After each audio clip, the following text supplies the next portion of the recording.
అందరికీ వందనాలు. ఈరోజు బైబిల్ రీడింగ్లో ఆదికాండం నుండి 9వ అధ్యాయం చదువుకుందాం. మరియు దేవుడు నోవహును అతని కుమారులను ఆశీర్వదించి, మీరు ఫలించి అభివృద్ధి పొంది భూమిని నింపుడి. మీ భయమును మీ బెదురును అడవి జంతువులన్నిటికిని ఆకాశ పక్షులన్నిటికిని నేల మీద ప్రాకు ప్రతి పురుగుకును సముద్రపు చేపలన్నిటికిని కలుగును. అవి మీ చేతికి అప్పగింపబడి ఉన్నవి. ప్రాణము గల సమస్త చరములు మీకు ఆహారమగును. పచ్చని కూర మొక్కల నిచ్చినట్లు వాటిని మీకు ఇచ్చి ఉన్నాను. అయినను మాంసమును దాని రక్తముతో మీరు తినకూడదు. రక్తమే దాని ప్రాణము. మరియు మీకు ప్రాణమైన మీ రక్తమును గూర్చి విచారణ చేయుదును. దాని గూర్చి ప్రతి జంతువును నరులను విచారణ చేయుదును.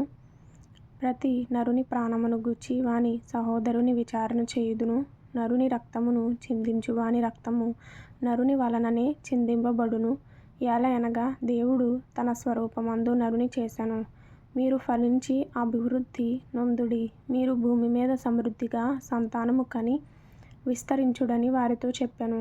మరియు దేవుడు నోవహుతో అతని కుమారులతో, ఇదిగో నేను మీతోనూ మీ తదనంతరము మీ సంతానముతోనూ మీతో కూడనున్న ప్రతి జీవితోనూ పక్షులేమి పశువులేమి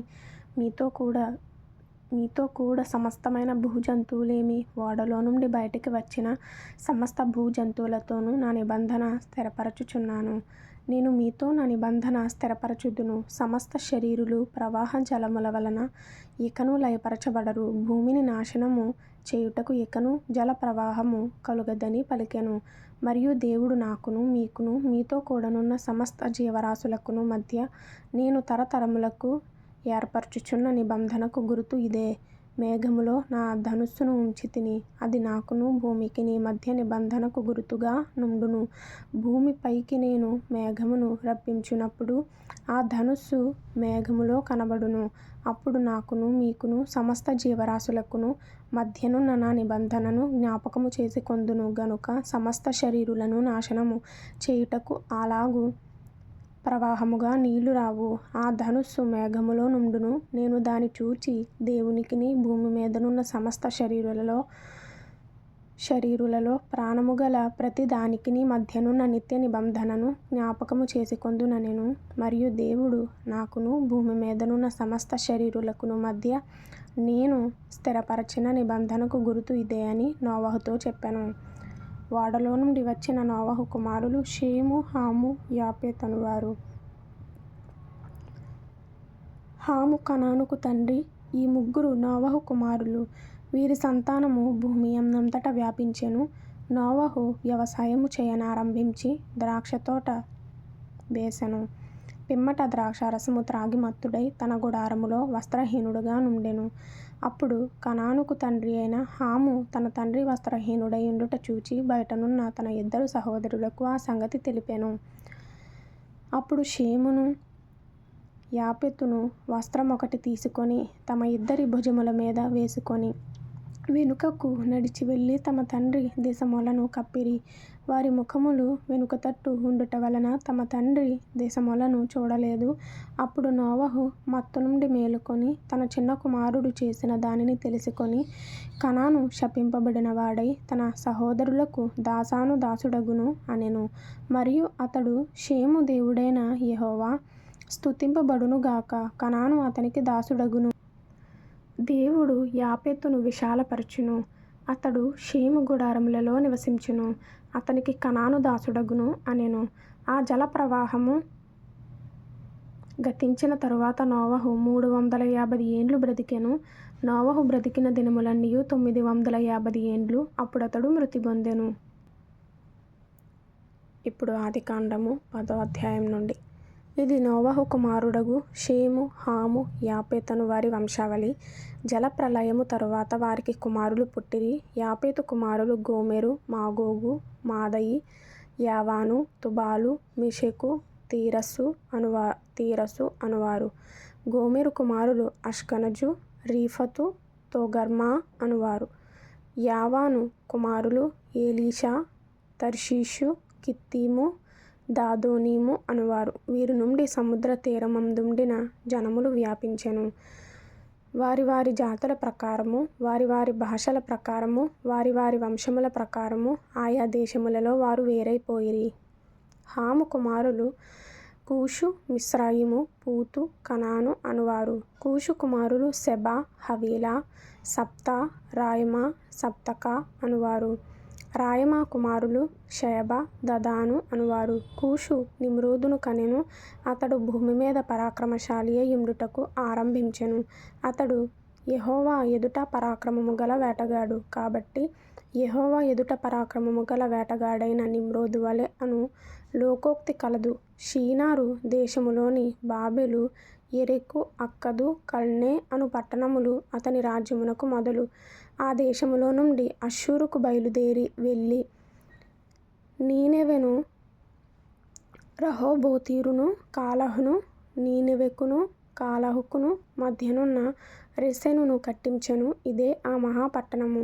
మిస్రయిము లూదీయులను, అనామీయులను, లెహాబీయులను, నప్తుహీయులను, పుత్రుసీయులను, కస్లూహీయులను, కఫ్తోరీయులను కనెను. ఫిలిష్తీయులు కస్లూహీయులలో నుండి వచ్చినవారు. కనాను తన ప్రథమ కుమారుడగు సీదోనును, హేతును, యెబూసీయులను, అమోరీయులను, గెర్గాషీయులను, హివ్వీయులను, అర్కీయులను, సినీయులను, అర్వాదీయులను, సెమారీయులను, హమాతీయులను కనెను. తరువాత కనానీయుల వంశములు వ్యాపించెను. కనానీయుల సరిహద్దు సీదోను నుండి గెరారుకు వెళ్ళు మార్గములో గాజా వరకును, సొదొమ, గొమొర్రా, అద్మా, సెబోయిములకు వెళ్ళు మార్గములో లాషా వరకును ఉన్నది. వీరు తమ తమ వంశముల ప్రకారము, తమ తమ భాషల ప్రకారము, తమ తమ దేశములను బట్టియు జాతులను బట్టియు హాము కుమారులు. మరియు ఏబెరు యొక్క కుమారులందరికి పితరుడును పెద్దవాడైన యాపెతు సహోదరుడునగు షేముకు కూడా సంతానము పుట్టెను. షేము కుమారులు ఏలాము, అష్షూరు, అర్పక్షదు, లూదు, అరామను వారు. అరాము కుమారులు ఊజు, హూలు, గెతెరు, మాషను వారు.